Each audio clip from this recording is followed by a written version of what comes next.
మజాక్ మజాక్ లేదో రోజు ఫసకైతది మీ అందరికి. ఏం జరుగుతుందో అర్థం కావడం లేదా?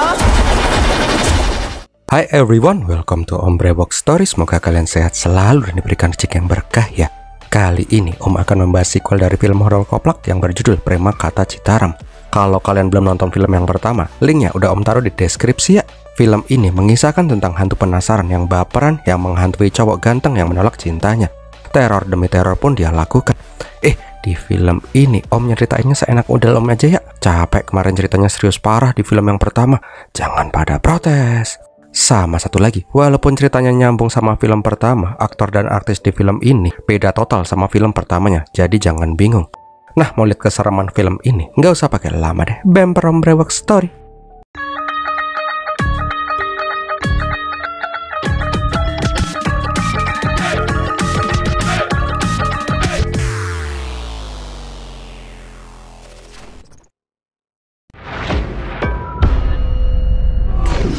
Awal kisah kita diperlihatkan ada orang yang memasuki sebuah rumah yang kelihatannya angker. Di tengah hujan, orang itu membawa kampak geni 212. Dan gak pakai babi bu, tuh cowok langsung membacok seorang cewek cantik dan tamat. Tapi bohong. 1 tahun sebelumnya, diperlihatkan ada mas-mas endut yang bernama Bablu sedang ngumpulin teman-teman kampusnya untuk memberikan kejutan ulang tahun ke temannya yang bernama Sudir. Pokoknya Sudir itu adalah cowok paling populer di kampus. Udah tajir, brewoknya tebel, pokoknya perfect dah. Di saat menunggu Sudir itu, Bablu dan yang lain malah salfok sama sekumpulan cewek-cewek yang lagi main basket di lapangan. Moing, moing, wih. Nggak lama kemudian peran utama kita datang pakai belalang tempurnya. Singkat katanya, Bablu dan yang lain pun memberikan kue happy birthday buat si Sudir. Aslinya sih mereka nggak cuma pengen ngasih kejutan aja, mereka juga pengen ditraktir mabok sama si Sudir yang terkenal emang anak orang tajir. Pas lagi asik-asik yang rayain happy birthday, cewek yang bernama Bindu yang cantik tapi tengil, tiba-tiba pandangannya langsung berubah gitu pas ngeliat brewoknya si Sudir. Dan ujuk-ujuk mak bedunduk, dia malah ngelempar tuh bola ke kuehnya si Sudir. Sudir dan yang lain pun jelas saja kaget lah. Tapi Bablu bilang, tuh cewek nggak usah ditanggepin. Bindu itu terkenal sebagai cewek yang paling tengil dan sombong di kampus. Nggak lama kemudian Sudir dan teman-temannya masuk ke kelas. Tapi sebelum kelas dimulai, Bablu bilang kalau mereka punya kejutan buat teman-temannya. Karena hari ini adalah festival Holi, Sudir pengen melakukan festival Holi di kampus. Tahu kan, festival yang aur-aur tepung warna-warni itu tuh. Nah, karena si Bindu itu nggak suka sama hal-hal yang kayak gitu, dia pun berniat cabut. Tapi ngehenya, Bablu langsung lempar tuh tepung ke Bindu. Dia langsung ditabok lah dia. Melihat itu, Sudir pun ikut menyet-menyet muka cantik Bindu dengan tepung juga. Kalau sekarang Bindu yang mau nabok nggak berkutik, kalau lawannya udah mas-mas keren berewokan tebel. Abis itu perang tepung deh di lapangan. Nah, malam harinya di pestanya si Sudir, terlihat bila si Bablu masih nyut-nyutan gusinya karena tadi dia ditabok sama sapi betina. Di sini Bablu pun gedek bener sama si Bindu itu. Bablu juga berujar dia pengen balas dendam sama tuh cewek sok kecantikan. Mendengar sahabatnya nyap-nyap terus dari tadi, Sudir pun langsung mengajak si Bablu ke kos-kosan cewek. Ternyata tuh kos-kosan adalah kos-kosannya si Bindu. Di sana juga diperlihatkan bila si Bindu dan yang lain juga lagi pesta congyang. Melihat para ciwi-ciwi yang lagi ngegibah si Sudir, Bablu pun langsung keluar. Jeng-jeng. Jelas aja Anita, cewek paling montok dan setara gedenya dengan si Bablu, pengen mengusir si Bablu. Tapi ini orang-orang obesitas tetap aja nyolot. Ya udah deh, dia pun langsung dikepung sama cewek-cewek. Kunyuknya, pas tuh perut dihantam, Bablu pun langsung pecerit sampai ampas-ampasnya. Yang membuat Anita pun langsung pingsan mencium bau jamban. Nggak cuma itu sih. Merasa bisa mengalahkan ciwi-ciwi ini pakai kentut dewa, Bablu pun menyebarkan keharuman yang bisa ngalahin keharuman setelah rasa jeruk di mobil. Setelah puas mengisi semua rumah itu dengan bekas beracun, Bablu pun langsung cabut dengan si Sudir. Tapi Bindu dan Anita nggak terima, mereka pun langsung mengejar tuh 2 orang biang onar. Sialnya, 2 koplak malah kecekat sama operasi polisi. Di saat 2 koplak dites pakai detektor alkohol, Anita dan Bindu pun mendatangi inspektur polisi di sana. Bindu meminta agar tuh inspektur botak menangkap tuh cowok-cowok nggak ngotak. Tapi kampretnya, ini Om Botak matanya malah jelalatan pas ngeliat si Bindu yang pulen dan mulus. Om Botak malah bilang, oke, Ane tangkap tuh 2 cowok. Sebagai gantinya, kita staycation bareng yuk. Jelas aja si Bindu jadi takut lah. Namun gak lama kemudian Sudir langsung menghampiri. Dia pun meminta tuh Om Botak gak kurang ajar sama cewek. Kalau enggak, tuh Om Botak akan dibuat viral. Karena gak mau dirinya viral, akhirnya Om Botak pun meminta maaf dan menyuruh semuanya untuk pergi. Nah, pas mau pulang, Bablu nanya kenapa si Sudir ini susah-susah nolongin si Bindu yang pengen memenjarakan mereka. Sudir bilang kalau dia itu emang ngurakan, mabokan, ngacengan. Tapi dia nggak terima kalau ada orang yang melecehkan cewek seperti itu. Mendengar Sudir yang bilang kayak gitu, tiba-tiba si Bindu pun jadi cengar-cengir sendiri. Abis itu udah pada tahu kan, Bindu pun langsung jatuh cinta ke Sudir. Duh, enak bener ya film India. Andaikan kisah percintaan Om sesimpel itu. Keesokan harinya, Bindu pun mencoba mendekati si Sudir. Tapi apalah daya, Sudir mah cuek bener sama nih orang. Karena udah ngebet sampai ke ubun-ubun, Bindu pun nanya gimana caranya agar bisa deket sama si Sundir. Di sini Anita pun ingat kalau si Sundir itu adalah ketua klub dance. Kalau Bindu mau deket sama tuh mas-mas berewokan, dia menyarankan agar si Bindu itu ikut klub dance-nya si Sundir aja. Singkat cerita, Bindu dan Anita pun langsung mendatangi klub dance. Tapi ngeheknya, Bablu yang jaga pendaftaran langsung menolak ciwi-ciwi ini. Di klub dance ini nggak terima cewek manja dan badak tak bercula. Lah mas, ngaca dulu ngapa? Body lu udah kayak gajah bunting. Karena terus memohon, Bablu pun mengizinkan si Bindu untuk masuk. Sedangkan si Anita nggak boleh, takut nanti lantainya jebol pas dia joget-joget. Singkat cerita, si Bindu seneng bener pas diajarin dance sama si Sudir. Dan mereka pun deket dan deket. Aduh, template sekali film India tuh ya. Habis itu udah pada tahu kan, nyanyi.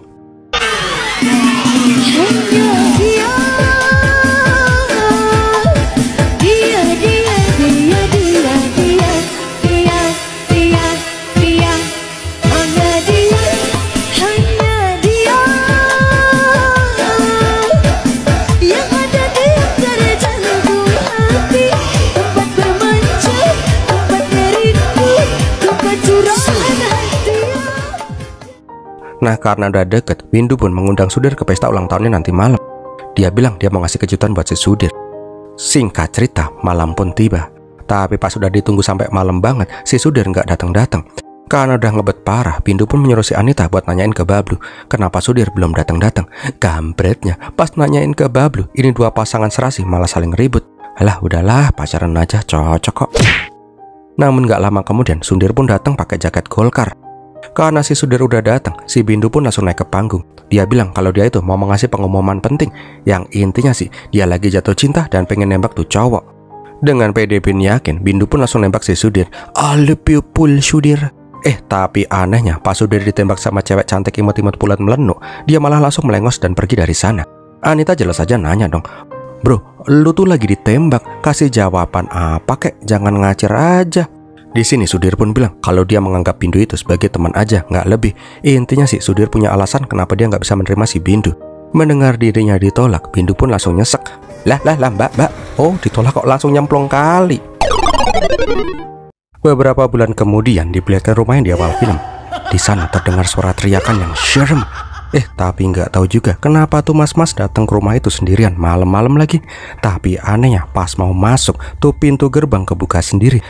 Positif dulu aja deh, mungkin tuh gerbang pakai sensor. Tapi nggak cuma tuh gerbang, pas mau masuk ke dalam rumah tuh pintu juga kebuka nutup sendiri. Bahkan pintu kulkas juga ikut-ikutan. Cabang kalau ini om kaget beneran. Nah, ajaibnya, udah tahu tuh rumah bermasalah, si Sudir malah pengen ngelukis. Ini film arahnya kemana sih ya? Singkat cerita, Sudir pun menggambar sketsa seorang cewek manis gitu. Tapi tiba-tiba terdengar suara keras dari luar. Alah, motor belalang tempurnya malah nyusruk sendiri. Nggak cuman itu, tiba-tiba terdengar suara ketawa yang annoying banget dan suara pantul-pantulan kayak gitu. Dan ketika si Sudir sampai di ruangan lukis, tuh lukisan udah disobek-sobek gak jelas. Duh mas, lagi udah tahu jomblo ngapain juga punya rumah segede gaban. Udahlah, tinggal di kos-kosan aja lebih syahdu. Nyari yang bebas kalau pengen lebih syahdu mah.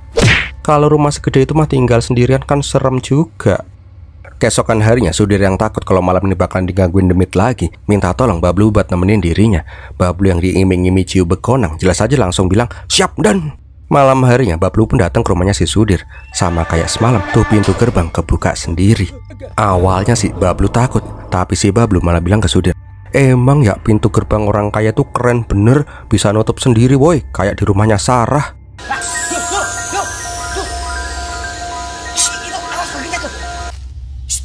Lu ngapa sih lagi? Emang apa sih nggak boleh? Sombong amat. Jelas aja di sini si Sudir nggak ngasih tahu dong, takut sahibnya itu ketakutan. Kampretnya, dari dalam rumah terdengar gemericik gelang kaki cewek. Ya si Bablu yang koplak ini pun langsung beranggapan kalau si Sudir membawa cewek masuk ke dalam rumah dong. Ngeheknya lagi, Bablu pengen lihat cewek kayak apa yang dibungkus sama si Sudir ini. Singkat cerita, si koplak ini malah ngikutin sumber suara dan sampailah di kamar mandi. Pakai ngetok-ngetok lagi. Mas di belakang itu cok. Oh, demite keluar. Bolah bilangin ngeyel kok, ya udah. Kodok. Tiba-tiba si Bablu digabrok sama sosok kasat mata. Dan sekarang baru deh ketakutan. Oh, pancen kon bikin kaget aja. Hampir aja om keceplosan. Oh, cabang bayi, demitnya keluar lagi.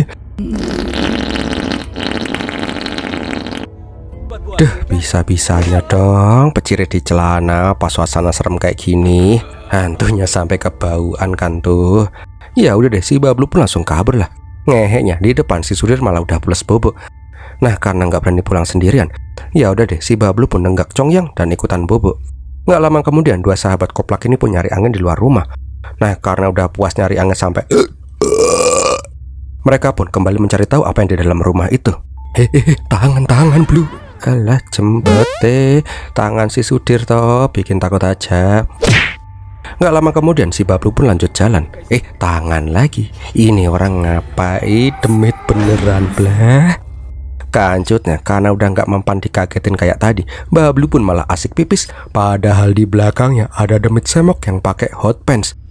Nah, di dalam rumah Sudira mencoba mengecek, juga dipuntutin sama demit hot pants. Tapi pas balik badan tuh demit langsung nongol. Kok Sudir nggak takut? Lah, kok malah ngekek? Lah, piye to iki? Oh, geting aku. Oh, pakai tos-tosan segala lagi. Bingung ya, sama om juga bingung. Nah, di sini Sudir pun memperkenalkan tuh demit, tuh cewek cantik sebagai Nandu, pacarnya. Yang udah pernah lihat film pertamanya pasti udah tahu siapa itu Nandu. Intinya sih Sudir bilang ke Bablu kalau emang dia itu ke villa sama si Nandu itu kemarin. Tapi tiba-tiba tuh anak hilang, jebulnya cuman ngeprank. Namun si Bablu jelas aja nggak mau percaya begitu aja dong. Orang jelas-jelas tadi dia lihat demit kok. Tapi pas diplototin sama si Nandu, si Bablu pun langsung kicep. Iya, percaya bukan demit tapi kuntilanak. Nah, karena udah tahu kalau nggak ada hantu di rumah, mereka pun kembali mesra-mesraan lagi. Syahdu bener hidup orang India ya. Namun pas bangun bobo di pagi hari, Sudir kembali bingung. Kemanakah gerangan si Nandu? Dicari-cari sampai di kolong meja tuh cewek nggak kelihatan blas. Malam harinya kembali lagi Sudir ditemenin sama si Bablu. Pas lagi bingung-bingungnya itu ada suara kayak bola mantul-mantul gitu. Tapi pas dicek ternyata ada si Nandu yang lagi ngejegogrok di ruang tamu. Sudir pun nanya, dari mana aja beb? Tapi tiba-tiba si Nandu pun langsung lari ke WC. Anehnya di dalam WC, Nandu pun jedot-jedotin kepalanya sendiri ke dinding. Habis itu dia mencelat dari WC. Serem ya. Pas si Sudir mau mengecek WC, ya kali aja spitengnya meledak ya kan. Tapi tiba-tiba lampu di sana padam. Ya tambah serem lah. Nah, karena nggak menemukan keanehan lagi, si Nandu pun malah disuruh bobo aja. Setelah itu dua koplak pun bingung parah sebenarnya apa yang terjadi di villa itu. Keesokan paginya Nandu kembali hilang. Hal itu pun terjadi selama beberapa hari dengan ritme yang sama. Malam nongol, pagi hilang, malam nongol, pagi hilang. Sampai suatu malam Nandu muncul sambil membawa nampan minum. Nggak pakai banyak omong, dua koplak ini pun disuruh minum tuh minuman. Namun setelah itu kepalanya si Sudir langsung ngiung-ngiung pusing. Di saat Sudir pengen tidur itulah tiba-tiba si Nandu masuk dengan mata birunya, udah kayak Byakugan. Anehnya Nandu udah kayak kesurupan demit RSC, teriak-teriak nggak jelas. Habis teriak-teriak, Nandu pun langsung berubah jadi kalem, ngelus-ngelus hidungnya si Sudir segala. Tapi habis itu kumat lagi. Bahkan kali ini Nandu udah pakai pisau mainnya. Sialnya, Bablu yang penasaran malah nggak sengaja ngeliat itu. Kambing, ngentut lagi dong, sampai jebol lagi tuh celana. Oh, manusia kok ngentutan. Karena ritualnya diganggu sama manusia kentut, Nandu pun malah ngikutin si Bablu. Dengan sekali perintah, Bablu pun langsung nurut sama perkataan si Nandu. Intinya sih Nandu meminta si Bablu ini nggak usah ikut campur urusannya dengan si Sudir. Di sini Bablu juga disuruh naruh tangannya di meja dan langsung dituclep pakai pisau. Keesokan harinya Bablu pun ditemukan sudah tewas ngambang di kolam renang. Melihat Bablu yang udah ngambang, Sudir jelas saja panik. Tapi ngehek bener ini orang, ternyata dia cuman berkubang. Bablu bilang kalau semalam itu dia diusilin sama si Nandu dan gak berani bobo di kamar. Ya udah deh, mending bobo di kolam renang, adem.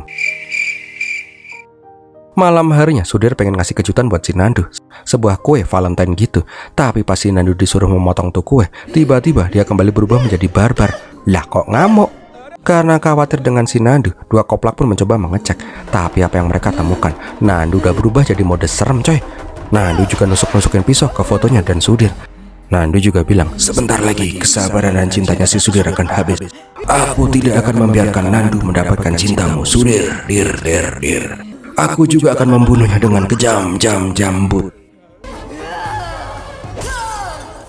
Setelah kejadian itu, Bablu pun nanya, bro, lu yakin sehat bro? Lu nolak Bindu yang cantik tajir pulen, hanya untuk cewek psiko alumnus RSJ ini. Akhirnya Sudir pun cerita kenapa dia mencintai si Nandu, karena Nandu itu sudah menyelamatkan nyawanya di film pertama. Yang penasaran, linknya udah Om taruh di deskripsi ya, iklan. Nah, setelah setting di film pertama itu, Nandu dan Sudir pun semakin dekat dan memutuskan untuk pacaran dan tunangan. Pokoknya kehidupan mereka pun mesra benar dah. Sampai suatu hari, tiba-tiba si Nandu menghilang selama beberapa hari. Nggak lama kemudian, Sudir pun menemukan si Nandu lagi mojok di kebodan nyari orang-orang. Melihat cintanya lagi berburu orang-orang itu, Sudir pun memberikan bingkai foto mereka berdua. Habis itu, si Nandu pun meminta si Sudir menemani dirinya. Nandu bilang kalau dia itu punya teman yang punya villa di tengah hutan. Gimana kalau mereka staycation bareng di villa itu? Kan enak. Karena saling mencintai dan saling nepsongan, mereka pun setuju untuk staycation bareng. Dan kita pun baru deh dikasih tahu fakta. Jadi pas si Sudir datang ke villa itu, dia itu nggak sendiri, cok. Dia bareng sama si Nandu itu. Tapi aslinya Nandu nggak ada di sana. Lah, biar jelasinnya ya. Adalah pokoknya Sudir itu nggak takut melihat gerbang buka sendiri, pintu rumah buka sendiri, karena si Nandu bilang itu pintu otomatis. Terus pas di dalam, yang buka pintu kulkas juga si Nandu. Padahal aslinya tuh nggak ada siapa-siapa di sana. Serem banget ya. Coba bayi, oh kaget lagi om. Nah, diperlihatkan juga kenapa si Sudir tiba-tiba melukis. Karena dia itu lagi ngelukis si Nandu. Udah kayak pemburu hantu aja ya, ngelukis demit. Nah, pas si Sudir keluar mengecek motor yang rebahan, tiba-tiba si Nandu berubah jadi versi demit dan marah-marah ketika melihat lukisan dirinya itu. Pokoknya semua keanehan, dari suara dribble bola, suara ketawa, itu berasal dari si Nandu demit ini. Tapi Sudir tidak bisa melihat sosok si Nandu. Ketika Sudir ke kita nyariin pacarnya, si Nandu demit malah jeduk-jedukin kepalanya sendiri hingga bonyok. Habis itu pingsan deh. Sudir yang melihat pacarnya bopeng kepalanya langsung berniat membawa si Nandu pergi ke rumah sakit. Tapi anehnya pas mau cabut, Nandu malah hilang. Mas, motornya matiin dulu, nanti akinya tekor loh. Nah, pas dicari ternyata si Nandu udah rebahan santuy di kasur. Ya udah deh, Sudir pun nemenin pacarnya itu sampai pagi. Namun anehnya pas pagi hari Nandu hilang entah kemana. Karena panik itulah Sudir meminta ditemenin sama si Bablu. Gitu ceritanya. Pas lagi tegang-tegangnya itu malah datang 2 polisi mesum. Mereka sengaja datang ke villa itu karena mereka udah paham kalau ada tamu yang kesana pasti melakukan maksiat. Nah, 2 polisi koplak ini memanfaatkan hal itu untuk ikutan nyicipin cewek-cewek di sana. Kalau nggak mau diajak efek-efek tralala, maka para tamu akan ditangkap. Tapi salah sasaran bro. Lihat sendiri aja deh. Singkat cerita, Tuan Takur ini pun langsung merayu si Nandu. Hayyah, marah. Nggak jadi ternyata. Untuk merayu si Nandu, polisi kopior ini pun langsung nyetel lagu dan joget India. Karena apapun masalahnya, bener, joget India adalah solusinya. Kok nggak mempan? Coba ganti lagu deh. Tetap aja nggak mempan, cok. Udahlah, langsung aja ke kamar aja. Modar contongmu, Nandu berubah jadi versi demit, cok. Ya, tuh polisi langsung kaing-kaing lah, mau dimakan sama demit. Melihat Nandu yang kayaknya emang udah kemasukan demit, Bablu pun punya ide. Dia punya kenalan sama pendeta pengusir demit. Tapi pas ditelepon dia lagi pergi liburan dan baru bisa datang besok. Sialnya lagi, pas kembali masuk ke dalam rumah, si Nandu malah lagi asik dribble bola. Menyadari pacarnya udah kembali kerasukan demit kayak di film pertama, Sudir pun memancing si Nandu ke cermin besar untuk melihat sosok siapa yang merasukinya. Tiba-tiba muncullah sosok cewek yang bernama Citra. Citra mengatakan dia akan membalas dendam dengan apa yang Nandu lakukan pada dirinya. Melihat demit serem kayak gitu, ya udah deh, mereka pun langsung pada kabur. Karena udah tahu yang merasuki si Nandu itu adalah si Citra, 2 koplak ini pun langsung mendatangi rumahnya si Citra yang udah kosong lama. Di sini mereka pun melihat foto Citra yang bermain basket. Kampret, demitnya malah ngikut. Namun pas mengecek album foto, Sudir menyadari kalau Citra dan Anita itu berteman. Nggak pakai lama, mereka berdua pun langsung mendatangi rumah Anita. Tapi pas melihat 2 muka cowok madesu ini, Citra langsung marah. Ngapain 2 manusia ini datang? Bahkan mereka nggak ngeliat pas kematian si Bindu. Bindu mati, kapan bu? Dan kita pun dibawa flashback lagi ke masa lalu. Masih ingat pas si Bindu ditolak sama si Sudir dan langsung nyemplung ke air? Santuy, dia selamat kok karena diselamatkan oleh si Sudir. Setelah itu Sudir pun menjelaskan kenapa dia nggak bisa menerima si Bindu, karena dia itu udah punya calon istri yang bernama Nandu. Karena hal itulah Bindu menjadi sangat terobsesi dengan si Sudir. Bahkan Bindu yang cemburu berat dengan cewek yang bernama Nandu itu mulai membuntuti si Nandu. Sampai suatu ketika Bindu yang udah ngebet bener sama si Sudir memberanikan diri menemui si Nandu. Dia pun berbohong dan berpura-pura kalau dia dan Sudir itu punya hubungan rahasia, biar si Nandu cemburu. Nah, untuk menjelaskan lebih detailnya lagi tentang perselingkuhannya dengan si Sudir, Bindu mengajak si Nandu untuk bertemu di villa pribadinya nanti malam. Singkat cerita, pada malam harinya Nandu datang ke villa yang selama ini kita lihat. Nah, di sana juga ada Anita yang sebenarnya nggak tahu menau soal itu. Nggak pakai lama, Bindu langsung meminta rekeningnya si Nandu. Bindu ini rela membayar berapapun asalkan si Nandu melepaskan si Sudir. Lah jelas aja si Nandu mah ogah. Dia itu bukan cewek matre, cintanya itu tulus. Acuh. Kesal karena ditolak, Bindu pun malah ngamuk. Melihat Bindu yang udah kelewatan, Anita pun ikutan kesal. Dia pun bilang ke Bindu untuk ikhlas. Wong Sudirnya aja udah nolak mentah-mentah kok masih gatal. Nggak cuman itu, Anita yang baik ini menyuruh si Nandu untuk pulang aja. Nggak usah ngurusin cewek bucin tapi halu itu. Di luar, Anita pun meminta maaf apa yang diperbuat oleh si Bindu. Emang dari kecil dia itu udah broken home. Ya gitu itulah, broken home tapi tajir. Jadi dia itu sombong dan tengil nyebelin. Tapi tanpa mereka sadari, si Bindu mengambil pisau buah. Om kirain dia mau membunuh si Nandu, tapi dia malah masuk ke kamar mandi dan malah bundir ngehe-ehe. Di saat udah sakratul maut, Bindu bilang dia nggak bisa hidup tanpa Sudir. Melihat Sudir dan Nandu yang saling mencintai, Bindu pun memilih registrasi ke akhirat aja. Oh gitu. Lah hubungannya sama Citra apa dong? Anita pun kaget kenapa si Sudir bisa mengenal si Citra. So kita flashback lagi. Untuk yang udah nonton film yang pertama pasti ingat siapa itu Citra. Tapi kalau yang belum nonton, Om ceritain lagi.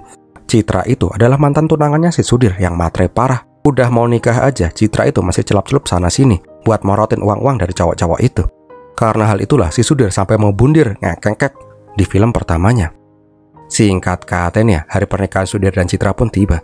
Tapi Citra panik bener karena si Sudir gak kunjung nongol.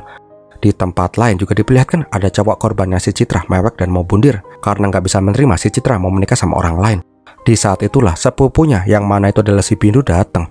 Bindu yang diceritain tentang kisah cinta sepupunya yang ambiar itu nggak terima. Dia pun langsung melabrak si Citra di hari pernikahannya.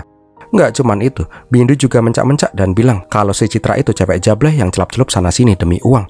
Mendengar itu, jantung ayahnya si Citra pun langsung kumat. Dan di saat jantungnya nyut-nyutan itu, babinya Citra harus kena ulti ketika dia dikasih tahu kalau keluarga mempelai pria membatalkan pernikahan karena udah tahu kalau Citra itu jablay. Kampretnya, ketika babinya udah mau didudut sama malaikat maut, orang-orang di sana nggak ada yang mau nolongin sama sekali dan malah ngibahin si Citra. Karena nggak kuat menahan malu dan marah, Citra pun langsung menyemplung ke sumur. Wih! Nggak lama kemudian, Citra pun berhasil diangkat dari sumur, tapi habis itu dia entat seketika. Setelah mendengar itu, Bablu punya ide gimana kalau mereka membawa Anita. Dia kan sama Citra sahabatan. Nah di dalam Bablu ngibul, dia minta bantuan si Anita untuk mendamaikan Nandu dan si Sudir. Kancutnya, Anita yang nggak tahu apa-apa ini langsung iya aja lagi pas diajak ke villa demit. Bangkainya lagi, dua koplak ini malah meninggalkan Anita biar para ciwi-ciwi bisa ngobrol katanya. Nggak lama kemudian, bola basket kembali mantul-mantul sendiri. Dan keluarlah sosok Nandu demit. Tapi pas melihat si Anita, Nandu Citra, demit, pokoknya ini demit langsung meluk si Anita. Udah lama beb kita nggak ketemu ya. Anita jelas saja bingung kenapa ini cewek sayang bener sama dia padahal baru ketemu sekali. Tanpa tahu situasi, Anita langsung jeplak. Duh, udah soal Bindu yang kemarin gak usah dipikirin. Pokoknya kamu sama Sudir itu udah cocok banget lah. Muah pokoknya. Mendengar itu, tiba-tiba Citra di tubuhnya si Nandu langsung emosi. Karena ditabok, Anita pun protes sama si Bablu. Itu cewek freak bener ya, kayak demit. Lah emang demit kok. Habis itu tiba-tiba pintu tertutup. Kan jadi serem. Mau kamu tuh loh bu, nggak nguatin. Nah di sini Nita pun beranggapan kalau si Nandu itu pasti kerasukan arwah si Bindu. Jadi dia harus ngebaik-baikin si Bindu biar dia bisa hidup. Nah pas dipanggil sama si demit, Anita pun langsung sendiko dawuh. Habis itu si Nita pun langsung ngebacot. Bindu, aku tahu kalau kamu itu punya cinta tulus ke Sudir.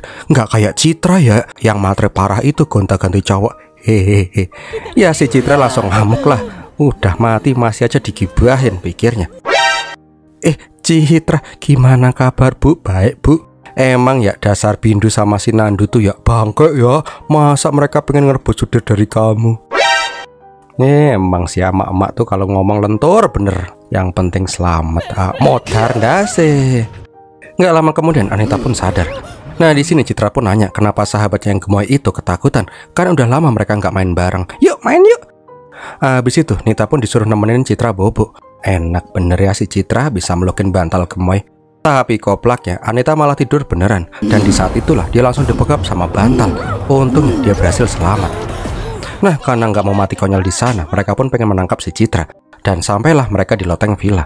Tapi di sana cuma ada bola basket yang berendam. Bujuk keluar juga duyungnya. Karena kelihatannya udah parah, Bablu pun disuruh segera memanggil pendeta pengusir setan. Untungnya kali ini tuh pemburu hantu bisa datang.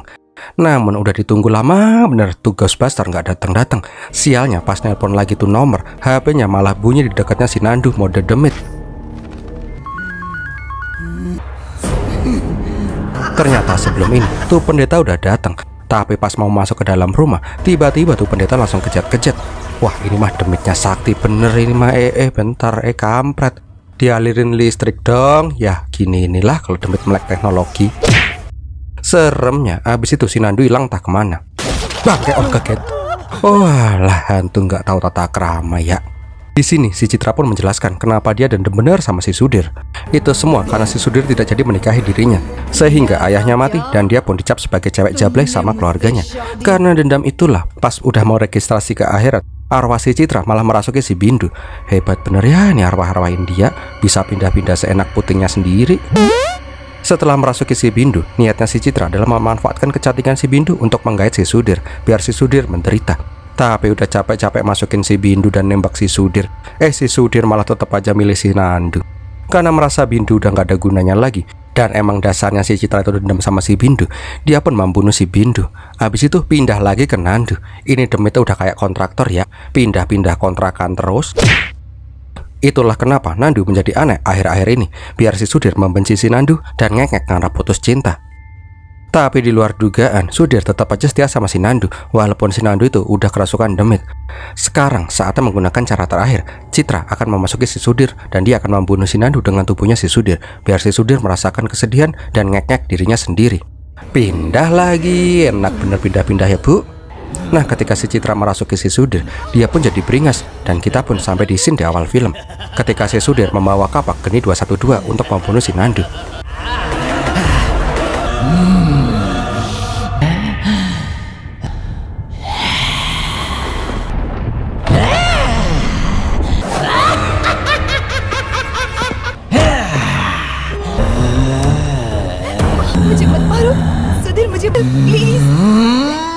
Tapi pas mau menebas si Nandu, Citra pindah lagi. Ini demit maunya apa sih ya? Di saat itulah Sudir pun pasrah. Kalau emang Citra senap sama dirinya, silahkan Citra membunuh dirinya, tapi jangan pernah menyakiti si Nandu. Nggak pakai pikir panjang, Sudir pun langsung diembat sampai kepalanya keluar kecap dan perutnya juga ditucel-tucel pakai pecahan kaca. Abis itu Citra pun keluar. Wush. Singkat cerita, Nandu dan Sudir pun dibawa ke rumah sakit. Keesokan harinya, Nandu pun sadar dan dia pun langsung nanya, "Di mana Sudir? Di mana cintaku? Di mana? Di mana?" Tapi namanya juga film India kan ya. Sudir yang kepalanya kemarin bopeng-bopeng, nggak ada tuh bekas korengnya sama sekali. Bahkan si Sudir juga masih hidup sehat walafiat. Jan film India. Nah, ketika mereka berpelukan dan merasa Citra sudah pergi, tiba-tiba si Nandu kembali kerasukan. Tapi kali ini Citra udah nggak galak kayak sebelumnya. Dia bilang kalau dia tuh melihat cinta tulus Sudir ke Nandu, nggak kayak cintanya yang celap-celup sana sini demi kesenangan. Karena hal itulah Citra pun memutuskan untuk membiarkan si Sudir dan Nandu untuk bahagia, dan dia pun cabut selamanya. Wush, abis itu tamat. Bentar, endingnya kok bangke sekali ya. Sudahlah. Wah, gimana film ini sob? Semoga menghibur ya. Kalau kalian suka silahkan like, comment, share. Jangan lupa subscribe. Terima kasih sudah menonton. Om Brewok pamit dulu. Pir milatihin.